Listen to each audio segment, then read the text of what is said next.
Fala pessoal, sejam todos bem-vindos. Mais uma aula aí para a gente de conhecimentos bancários e dessa vez a gente vai entrar para falar no tópico 5 de produtos bancários, noções de cartão de crédito e débito, CDC, crédito rural, poupança, capitalização, previdência, consórcio, investimentos e seguros. Você vê que são muitos assuntos aqui e aí eu já vou adiantar para vocês que eu vou separar essa aula, tá? Esse tópico 5 aqui ele vai ser desmembrado em 2 ou 3 aulas aí no máximo, mas não vai ter como falar tudo em uma única aula, senão a aula vai ficar muito extensa, ok? Vamos começar então agora falando aqui dessa primeira parte, que são somente noções, tá, pessoal? O que o edital está pedindo para a gente são noções de cartão de débito, crédito, noções de previdência, então não é nada que eu vou tentar me aprofundar tanto nesses assuntos, tá? Não vou passar todas as infinitas características de cada um dos produtos, não.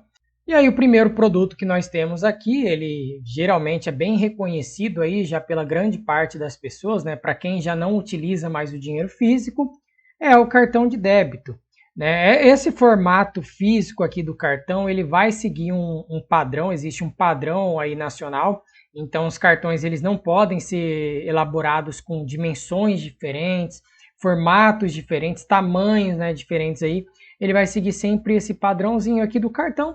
E a gente vai ter alguns dados aqui no cartão, né? Daqui a pouco eu vou falar para vocês aqui do chip, o que esse chip aqui traz para a gente, né? Que na verdade é uma segurança, mas aqui a gente tem os elementos principais, que são os números do cartão, né? O nome da pessoa, que vai estar aqui o nome do titular desse cartão, aqui o banco, obviamente, a bandeira do cartão, né? Que está aqui no canto direito, a bandeira do cartão. E aí nós temos a data de validade desse cartão, então de tal mês até tal mês do ano tal. Beleza, coisa simples aqui para a gente entender, né? Cartão de débito vai ser basicamente o que? É uma forma de pagamento eletrônica que permite a dedução do valor de uma compra diretamente na conta bancária do titular. E aí é importante a gente lembrar que se eu tenho uma conta corrente e eu utilizo um cartão de crédito, tudo bem, o dinheiro já sai ali na hora que eu efetuar aquela compra. Só que eu posso fazer isso também utilizando uma conta poupança, tá? Se eu tiver um cartão de crédito aqui na minha conta poupança, eu também consigo utilizar o dinheiro tranquilo. Então, muitas pessoas gostam de fazer isso daqui, né? Deixar uma conta poupança e já ter um cartão de débito ali para aproveitar e ganhar um determinado rendimento. Apesar de que é pouquíssimo, né, na poupança. Mas, pelo menos, a pessoa está ganhando alguma coisa. Então isso daí pode acontecer, não tem problema nenhum, tá? Ele se assemelha aqui a você usar um cheque. Quem não está familiarizado com cheque, como que o cheque funciona, né? Só para a gente entender por que ele se assemelha ao cheque, esse cartão de débito. O cheque, ele nada mais é do que tem uma folha aqui assim, né? E aí você preenche aqui o cheque com as informações de pagamento. Por exemplo, pague por este cheque a quantia de R$1.000. Aí você coloca lá o beneficiário, tal pessoa, blá, blá, blá, não sei o quê. E aí você coloca a data, você assina aqui o seu cheque, coloca aqui o valor também, aqui em cima do valor. E atrás a pessoa ela pode querer depositar o cheque, aí você já coloca a agência, a conta dela se você quiser. Tem gente que cruza, porque daí a pessoa ela só vai conseguir depositar o cheque, né? Não vai conseguir sacar, vai ter que depositar o cheque, não vai conseguir sacar lá na boca do caixa. Mas enfim, por que o cartão de débito ele se assemelha aqui a esse cheque? Porque o cheque também é uma ordem de pagamento à vista. Esse pagamento aqui ele só vai ser efetuado se a pessoa ela tiver saldo na conta dela. Então a gente sabe que o prazo para compensação de cheque é de até 48 horas. Né? Então depositei meu cheque, por exemplo, na segunda-feira lá. Até quarta-feira o dinheiro ele vai estar na minha conta. Então assim, prazo de 48 horas.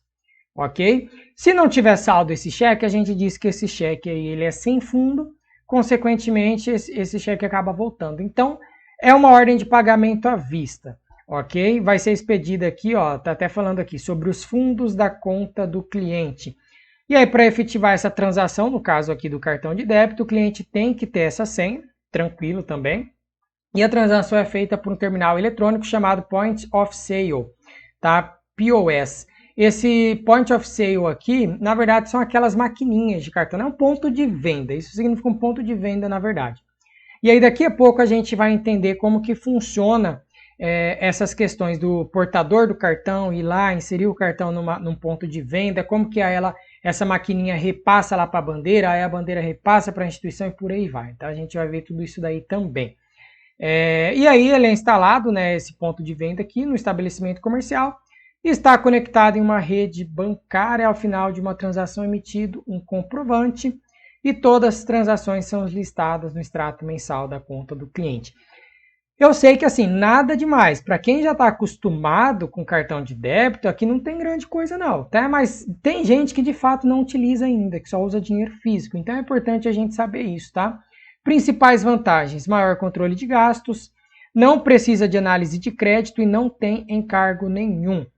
A gente vai ver agora aqui no cartão de crédito que o cartão de crédito ele pode ter anuidade, né? Às vezes os bancos, existem vários já cartões hoje em dia que não cobram anuidade, mas tem cartões de determinados bancos aí que cobram. Então, vou te dar um cartão de crédito aqui, você vai ter uma cobrança mensal de, digamos, R$14. Isso é uma anuidade. Isso daqui, ou seja, já é um encargo, né? O cartão de crédito ele vai te dar o quê? Ele vai te dar um determinado limite.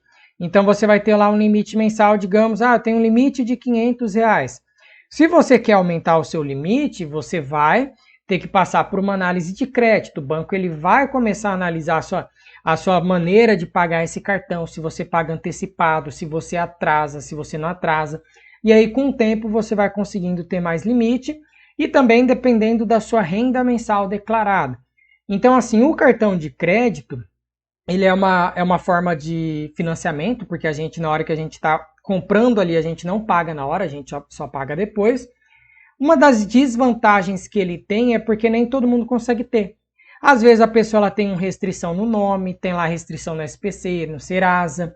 Às vezes a pessoa ela não tem renda declarada, aí na hora que o banco ele vai procurar lá sobre essa pessoa, ele não acha nenhum dado dessa pessoa, então ele não libera um cartão de crédito, né? Não vê nenhum histórico aí de movimentação financeira, não descobre de fato aquela renda ali daquela pessoa, tá? Beleza.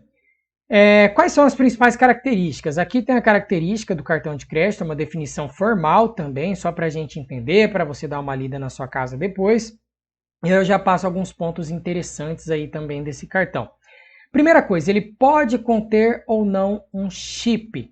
Quando esse cartão de crédito ele não tem esse chip, o chip é esse douradinho aqui, né? Quando ele não tem esse chip aqui, hoje em dia já praticamente não existe cartão sem chip, né? Mais a galera antiga aí que utiliza sem chip. Quando ele utiliza sem chip e a pessoa vai lá fazer uma compra, sai um comprovante impresso e essa pessoa ela tem que assinar. E aí a empresa ela fica com esse comprovante guardado para ela e essa assinatura desse cliente, tá? Só que hoje em dia, como já existe esse mecanismo de proteção, que o chip ele justamente ele serve para evitar que cartões sejam clonados com facilidades, né? É um mecanismo de proteção extra que a gente tem.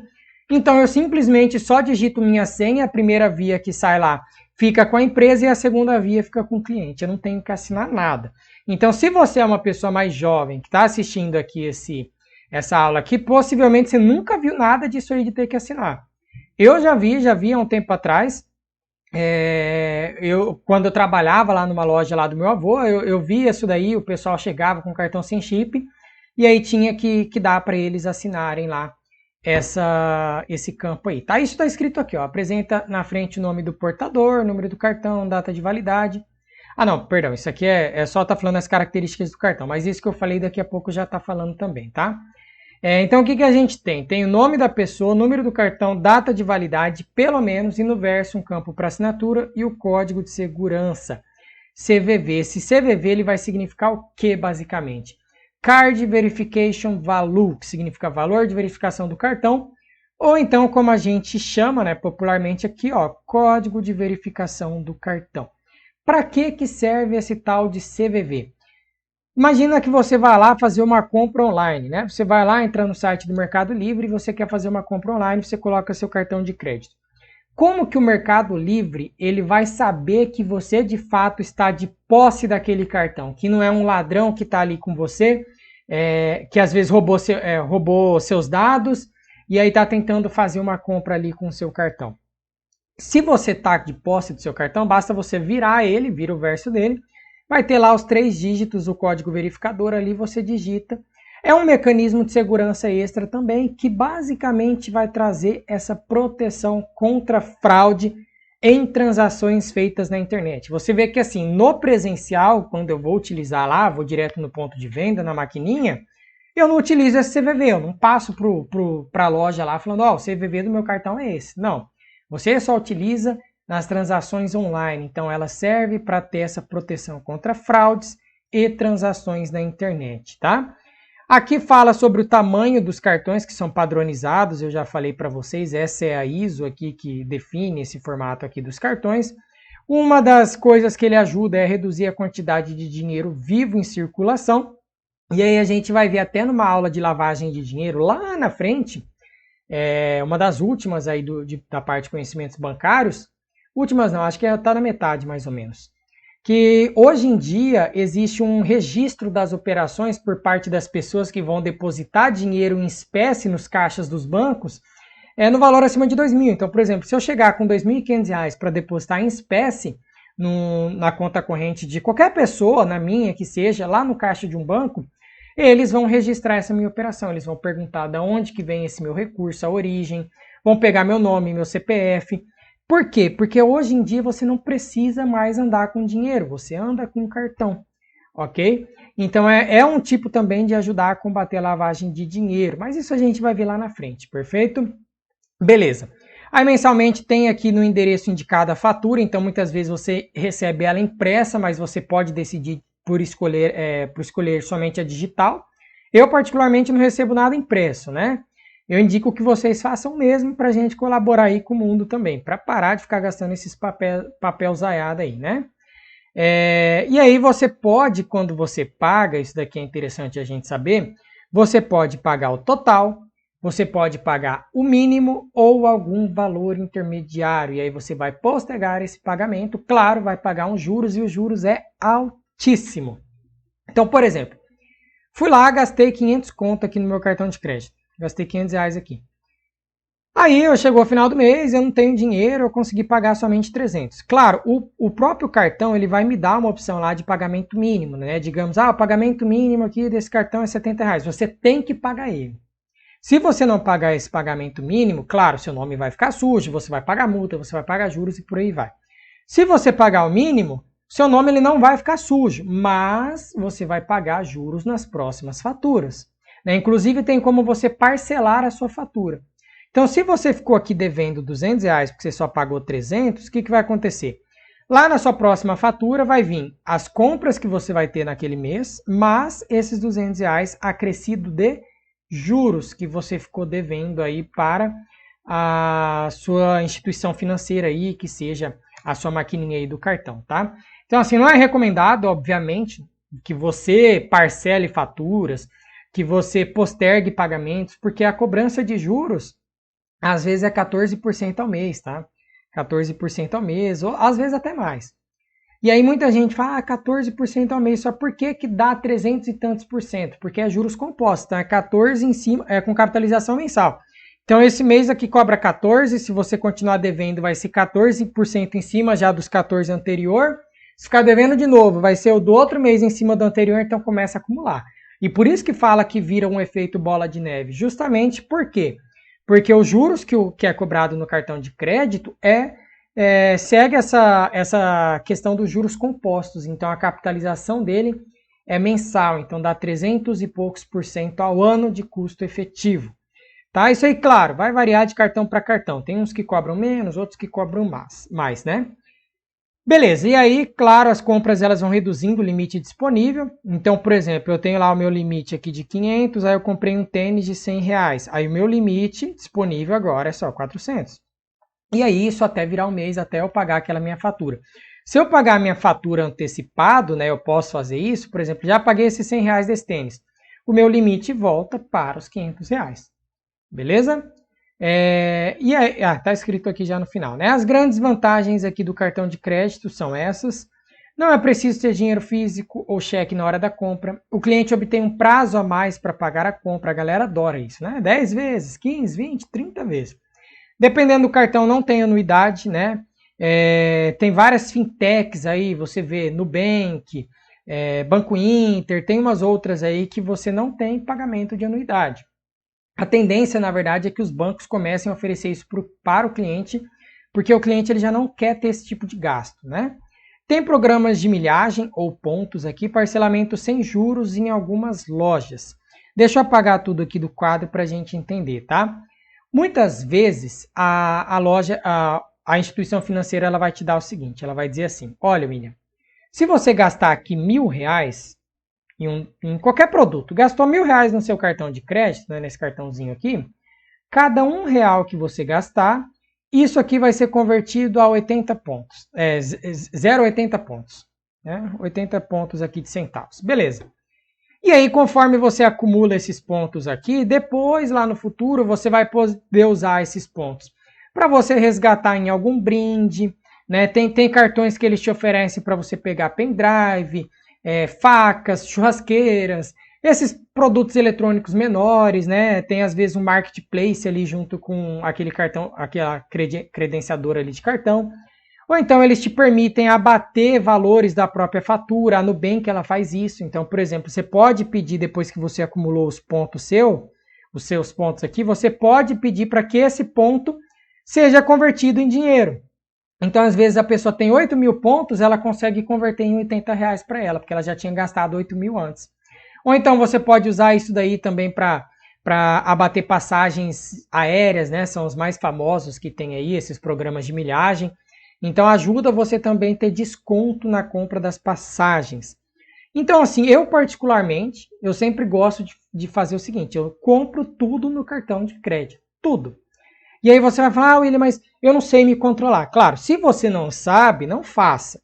Agora, se você tem a disciplina de, não, ó, vou comprar, mas eu sei que minha renda é essa, então vou gastar somente o que eu recebo aqui normal. Aí tudo bem, é recomendado você usar o cartão de crédito se você tiver esse programa de milhagens. Tá? E se o programa de milhagens ele não te cobrar nenhuma anuidade, não te cobrar nenhum encargo, tá? Tem vários programas que eles cobram, né? Então, às vezes você paga um valor por ano lá para participar do programa de milhagem de R$150, R$200. Então você tem que ver que se o seu gasto no ano vai compensar a questão de você ganhar os pontos, se vai ficar maior do que esse pagamento que você está fazendo da anuidade desse programa de milhagens, tá? Mas se valer a pena, com certeza, né? Aí você começa a participar dele, que aí você consegue trocar esses pontos aí por produtos, dinheiro e descontos em várias lojas parceiras, tá? Parcelamento sem juros em algumas lojas. Você vê que existe aquela opção na maquininha, né, de parcelamento loja, que aí você sabe que essa compra para você, portador do cartão, é uma compra sem juros, porque você chegou na loja e a loja vai pagar os juros, parcelamento feito pela loja, ela vai pagar os juros. E tem também o parcelamento aqui do cliente, né, cliente ou consumidor, que aí no caso você vai pagar os juros. Então, algumas lojas oferecem esse parcelamento sem juros. Você pode chegar lá, parcelar em 10 vezes, a loja ela vai estar pagando essa taxa, tá? Então, muita gente às vezes não sabe, falar, eu quero parcelar sem juros, por que vai me cobrar juros? Não, a loja, se ela não te cobra juros, quem paga é ela. Ela que vai estar pagando, ela vai pagar um percentual em cima de cada uma das parcelas. Beleza, pessoal? Aqui tem as operações do cartão de crédito, vão envolver basicamente esses 5 participantes. O portador, que é justamente a pessoa, né, que está lá com o cartão, que quer comprar uma compra e pagar daqui a um mês. Beleza. Estabelecimento, que é aquela empresa que aquela pessoa chegou, né? Então aqui é a nossa famosa loja de tênis lá, que eu estou dando o exemplo aqui. A pessoa ela chegou, foi lá no estabelecimento, lá vai ter a maquininha dentro do estabelecimento. O adquirente, ela é essa empresa aqui, ó, que é responsável por comunicar a transação entre o estabelecimento e a bandeira. Então, ó, o adquirente faz o quê? Ele comunica a transação aqui do estabelecimento com a bandeira do cartão, que a gente vai ver que é Visa, Master, né, bandeira e por aí vai. Ok. Adquirentes que a gente tem no Brasil, só para a gente relembrar e ver que fica mais fácil de entender, né? Rede, Cielo, GetNet, Stone, né? A Cielo aqui é uma das maiores que tem no Brasil, a Rede aqui do Itaú, GetNet aqui do Santander, Stone, que é uma joint venture aqui do Citibank, do Citigroup. Tem PagSeguro, tem outras também. Não coloquei todas aqui porque a gente não precisa saber de todas, só para ter uma ideia. Tá? Então, a grande função da adquirente é fazer essa comunicação entre o estabelecimento e a bandeira. Essa bandeira aqui ela vai ser o quê? Ó? Empresa responsável pela comunicação da transação entre o adquirente e o emissor do cartão. Então, agora você faz uma outra seta com uma outra cor assim, ó. Ela vai ser responsável por comunicar a transação entre o adquirente e o emissor do cartão. Tá? E aí vai padronizar a tecnologia aqui dos cartões, bababá, por aí vai. Aí tem aqui as maiores bandeiras presentes no mercado, né? Que é Visa, Master, American Express, Diners Club, International, Elo e tem outras também, tá? E aí para identificar qual é o emissor do cartão, as bandeiras usam os 6 primeiros números do cartão chamados de BIN. Beleza. Aí temos aqui o último, que é o emissor, né? Que aí vai ser de fato aquela empresa que ela que é a administradora do cartão aqui. Geralmente quem? Um banco, ou seja, uma instituição financeira que emite esse cartão de crédito, vai dar o limite aqui de compra, vai decidir se as transações são aprovadas ou não, vão emitir aqui a fatura para pagamento. Se o titular ficar inadimplente, eles que vão cobrar lá. Vão oferecer produtos aqui como seguro, parcelamento, empréstimos, cartões, programas de recompensas e por aí vai. Então você vê que assim, a instituição financeira ela tem uma parte muito grande aqui dentro desses participantes do cartão de crédito. Também o adquirente é a bandeira, obviamente, né? O adquirente são aqui a galera da maquininha, a bandeira que vai fazer essa comunicação do adquirente com o emissor. Então você vê que um vai comunicando com o outro. Então precisa ter esses 5 participantes. Existe também esses participantes aqui chamados de subadquirentes, tá, pessoal? Que aí eu trouxe alguns exemplos aqui, como Mercado Pago, PayPal, PicPay, PayU também. Também é como ele tem basicamente a mesma função aqui de um adquirente, tá? Aí eu coloquei aqui para a gente entender, mas assim não é necessário que existam eles ali naquele processo. Tendo o adquirente aqui tá mais do que ótimo, perfeito. Aí nós temos aqui a questão da transação aprovada. Isso daqui eu já expliquei para vocês, tá? Essa questão aqui, ó, de você ter o cartão que não tem chip, aí você ter que assinar, tudo isso daqui eu já expliquei. As 2 vias do comprovante, então a gente pula. Aí cartão com chip também já expliquei para vocês, né? O que acontece, por que ele traz mais segurança e por aí vai. Parcelamento loja sem juros, já falei. Emissor com juros também já falei, né? Esse daqui é a loja que vai pagar, esse daqui você que é o titular que vai pagar. Então tá tudo explicado aí pra gente de cartão de débito e cartão de crédito. Ok, então vamos falar agora aqui do CDC, né? Crédito direto ao consumidor. É uma das modalidades de empréstimos que existem dentro de um banco, tá? Você vê que tem várias modalidades. Eu tenho CDC, eu tenho consignado, eu tenho crédito pessoal. O CDC ele é um dos mais básicos que a gente tem aí e um dos que a galera mais costuma utilizar, tá? Porque o CDC ele costuma ter uns juros um pouquinho menor ali. Claro, não vai chegar tão perto ali quanto o consignado, né? O consignado geralmente os juros é um pouquinho menor, mas também é uma forma aí de você conseguir uma grana para tentar aqui comprar algum bem, para tentar investir em alguma coisa que você esteja precisando. Então, basicamente, vai ser o quê? É um financiamento, tá? Destinado ao consumidor. E aí, esse financiamento, ele vai te permitir o quê? Quando você solicita esse CDC, entra na sua conta um valor. Claro, você vai receber um valor que você solicitou aqui e você vai pagar em troca aqui para a instituição financeira parcelas, né? Parcelas acrescidas de juros. As parcelas, elas são formadas por 2 variáveis, né? Parcela é igual a amortização mais juros. A amortização é o que de fato reduz o seu saldo devedor, tá? Deixa eu só arrumar aqui, amortização. Ela vai ser o que de fato reduz o seu saldo devedor. E os juros é dinheiro jogado no lixo, né? No lixo para você, para o banco é beleza, porque ele está ganhando dinheiro em cima de você. Então a sua parcela vai ter essa parte aí dos juros, ok? E aí o CDC você vai poder utilizar tanto para fazer compras e aquisições de produtos, serviços ou bens duráveis, quanto também para qualquer finalidade. Então, às vezes, o banco ele te dá o dinheiro e fala, ó, compra aí o que você quiser. Tá? Utiliza aí para qualquer finalidade. É como se fosse um empréstimo pessoal que você vai ter. Quem vai em loja de Casas Bahias, essas lojas aí vai comprar equipamentos, né? Às vezes você quer comprar... Equipamentos não, você quer comprar ali uma televisão, você quer comprar uma máquina de lavar, um fogão, uma geladeira. Aí muitas dessas lojas oferecem para você crediário. Você quer fazer aqui um crediário? O crediário, ele também é um tipo de financiamento. Tá? Então, muito parecido com o CDC. Você vai pegar um dinheiro emprestado, porque o dinheiro não é seu, você vai comprar aquele produto e depois você vai pagar esse produto parcelado. Ok? Então, voltando aqui para o CDC, ele pode ser oferecido aqui por bancos e financiadoras de crédito, ou ainda por essas lojas que possibilitam as compras por crediário, que eu acabei de falar aqui para vocês. Aí tem esse caso do banco, ele ter esse empréstimo aqui pré-aprovado comum, que aí vai ser o quê? Quando você não tem finalidade nenhuma, você pode utilizar esse empréstimo para você fazer a aquisição do bem que você quer, fazer o investimento que você quer e por aí vai. Não tem nenhuma finalidade, tá? Não vai ser somente para essas compras parceladas, de você chegar lá numa loja e querer comprar algum bem, algum produto, algum bem durável e por aí vai. Beleza?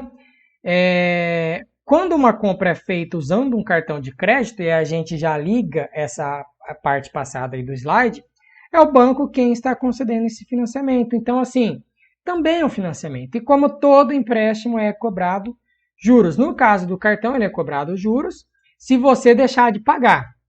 No caso do CDC, a partir do momento que você contratou esse crédito, você já vai estar pagando esses juros. E, obviamente, se deixar de pagar, vai pagar mais juros ainda. As principais vantagens aqui, ó, facilidade para encontrar e contratar crédito, flexibilidade nas condições de pagamento, juros menores que o do cheque especial e do cartão de crédito. Cheque especial, pessoal, para quem não tem familiaridade com isso, ele é um famoso limite, né, que é colocado lá na sua conta, que funciona mais ou menos da seguinte forma. Você tem um saldo lá de R$0 na sua conta, né? R$0 na sua conta. Só que você tem um limite de R$2.000. Significa que se você quiser gastar R$2.000 hoje, você pode.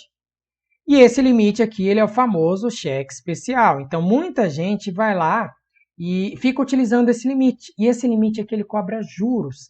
E, principalmente, se você deixar de pagar, isso daqui é um dos piores que existem. Tá? Cheque especial é um dos piores que existem. Se você deixar de pagar, você vai pagar muito, muito juros. Eu via quando eu trabalhava em banco, né? Isso daí até é uma coisa que me deixava triste de acontecer. Tinha uma senhora lá que ela recebia o salário dela mensal lá de, acho que era R$950. Você já vê que é um salário baixo que ela estava recebendo, né? R$950. E toda vez ela recebia, que parece no dia 5, mas ela precisava do dinheiro no dia 1º, alguma coisa assim. Ela ia lá e sacava da conta dela R$1.000. Ela ia lá e sacava da conta dela R$1.000. E aí, quando caía no dia 5 os 950 dela, a conta dela sempre ficava negativa em R$50. Ou seja, sempre usava o cheque especial. E ela nunca pagava esses R$50, porque ela não sabia disso. E eu tentei explicar para ela várias e várias vezes. Falei, senhora, não pode, não faz isso, tal. Saca só 950. Esse limite aqui não é seu, tal, não sei o que, não sei o que. E não adiantava. Ela, não, eu quero sacar 1.000, quero não sei o que. Eu falei, mas vai ficar te cobrando juros, tal. Eu sei que não adiantou, né? Aí, acho que no futuro, ela cancelou o limite dela, o cheque especial dela, para ela parar de fazer isso daí. Porque daí, o que acontece? Ela ia pagar juros todo mês, em cima de R$50. Todo mês ela ia ficar negativa mais 50. Ia chegar um momento que ela ia começar a ser cobrada aqui juros sobre juros, juros sobre juros, ela poderia até estourar a conta dela, ou então ia chegar um momento que na hora que o salário dela caísse, ele ia cobrir somente o cheque especial.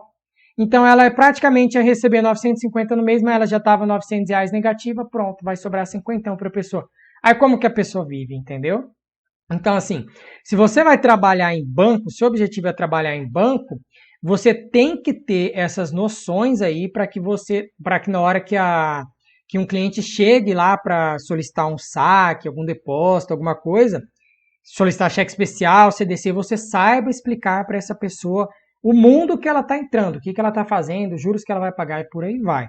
Tá? O CDC é a mesma coisa. A pessoa ela tem lá uns juros baixinhos, vou pegar, vou ficar aqui tranquilo. Aí quando vê também está endividada, beleza? Tem como eu antecipar aqui minhas parcelas ou quitar a dívida. Isso daqui é uma vantagem muito boa, porque muitas pessoas pegam lá o CDC e fazem assim. Elas pagam a primeira parcela e depois elas pagam a última. Elas já começam a fazer assim, paga a primeira e a última. Depois paga a segunda e a penúltima, né? E assim por diante. Ela sempre paga uma do início e uma do fim.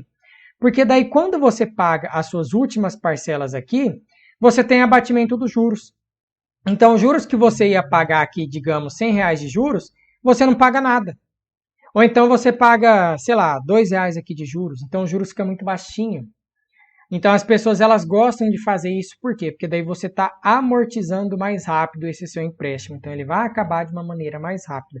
É uma das possibilidades que o CDC também oferece aí para a gente. É interessante a gente saber, tá? Desvantagens. Quanto mais parcelada for a compra, mais alto será o valor final, podendo chegar ao dobro da operação inicial, do preço inicial que você pediu de empréstimo. Pode haver a possibilidade de cobrança do imposto sobre operações financeiras, né, o famoso IOF. Depende aqui da avaliação financeira do banco, ó, de empréstimo pré-aprovado. Então, assim, se você está com o nome sujo, SPC, Serasa, esquece. Você não vai conseguir um CDC. Tá? O banco ele vai te dar um empréstimo sempre vendo se você tem possibilidade de ficar inadimplente ou não. Se você não tem possibilidade de ficar inadimplente, ótimo. O banco vai adorar te dar empréstimo, porque ele vai receber juros e vai ficar tranquilo. Agora, se você é uma pessoa que tem um histórico, que você não paga nenhuma conta sua, tudo se atrasa, ou o banco ele vai te dar um valor mínimo, muito pequeno, ou ele não vai te dar nada. Né? Desvantagens, taxa de juros maior que os rendimentos da poupança. Isso aqui é grande coisa, né? Não é difícil você passar a poupança aqui nos juros que os bancos cobram. E facilidade de acumular dívidas, né? É uma desvantagem também para você que vai utilizar o CDC. Então, assim, para a prova é interessante a gente saber essas vantagens, desvantagens, saber que ele pode ser efetivado aqui com qualquer finalidade e ele funciona como esse empréstimo, né? Um financiamento destinado a nós consumidores. Beleza, vamos falar agora aqui do crédito rural. O nome já diz, né, pessoal? Crédito rural vai ser destinado ao financiamento do setor rural, do segmento rural.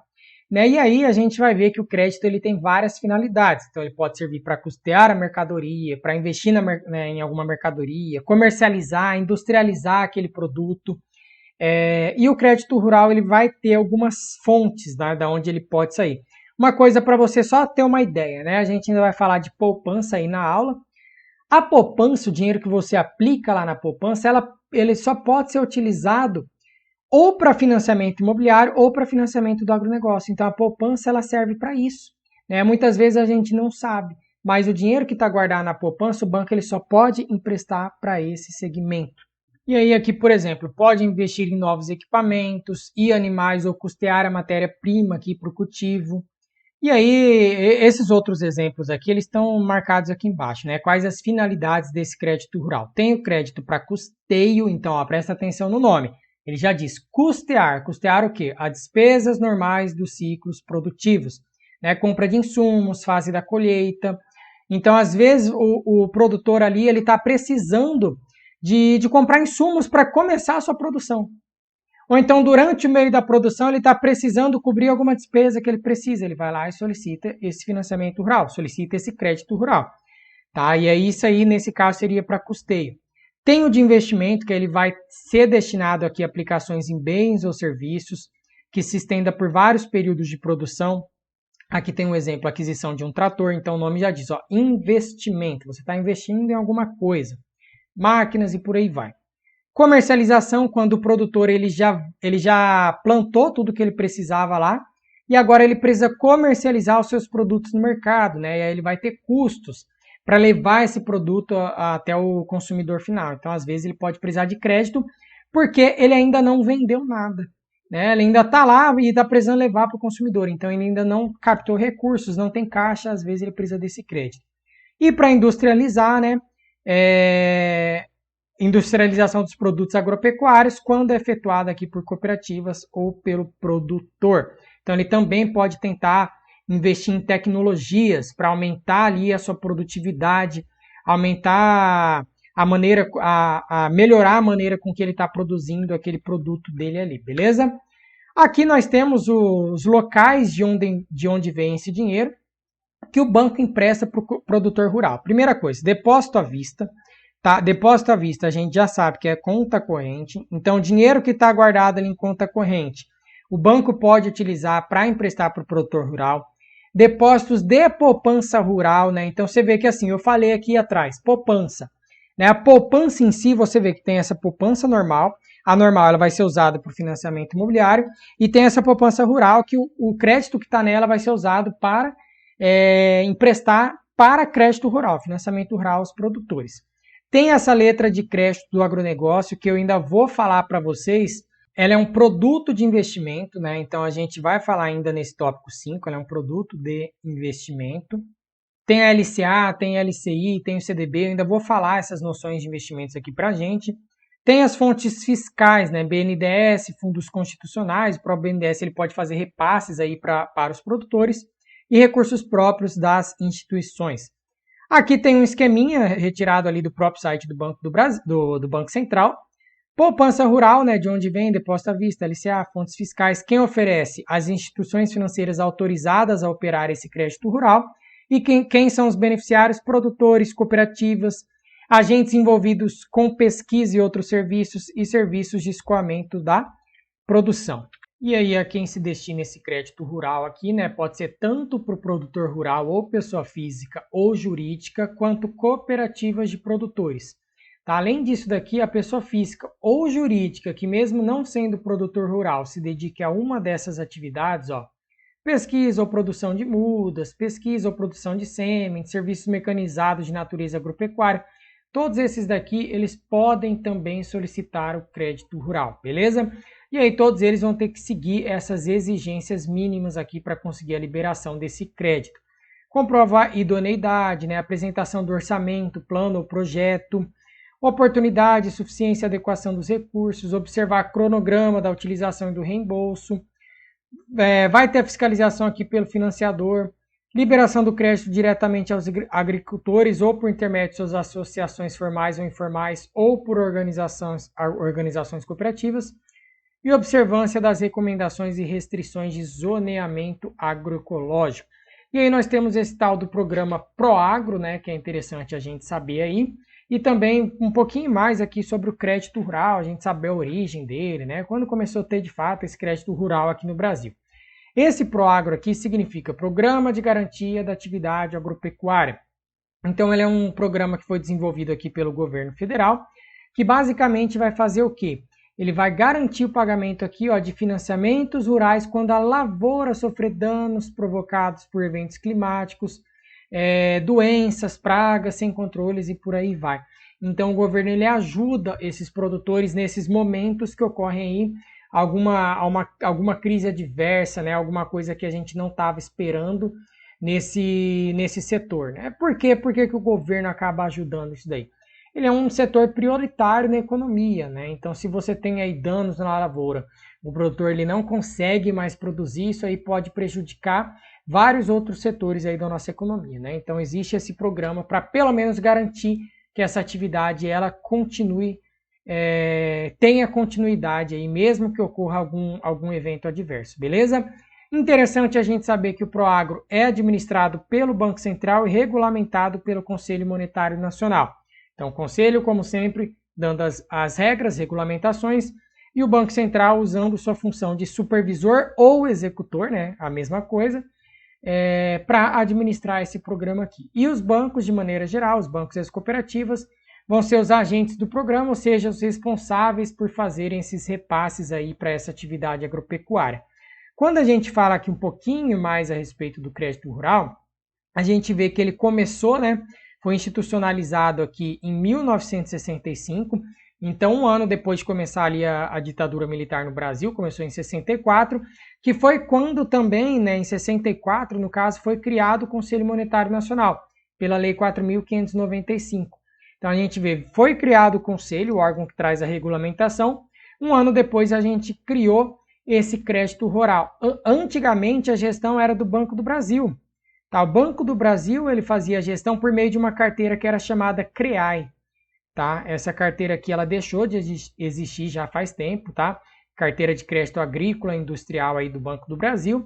E aí passou para a responsabilidade do Conselho quando foi implementado esse Sistema Nacional de Crédito Rural, aqui, SNCR. Então as normas vão ser aprovadas pelo Conselho, o Banco Central faz parte desse órgão e auxilia na tomada de decisão, e os bancos, de maneira geral, seguem essas normas e colocam em práticas no dia a dia com seus clientes, beleza? Então, todo esse processo vai ter aqui fiscalização, O Banco Central vai verificar aqui junto com os bancos de maneira geral a liberação do dinheiro, se o uso está de acordo com as normas publicadas e outras providências. Então não vai liberar dinheiro para uma pessoa que não consiga comprovar que ela de fato está ali naquela atividade, né, agropecuária, aquela atividade agrícola ali, e está precisando de um financiamento para conseguir a sua produção, beleza? Pessoal, essa aula do tópico 5 ela não termina aqui, tá? Eu vou parar por aqui, mas aí logo em seguida eu vou fazer a publicação aí da aula sobre caderneta de poupança pra gente, e eu vou, como eu falei, eu vou separar essa aula em várias para não ficar muito maçante, não ficar muito conteúdo aí para você.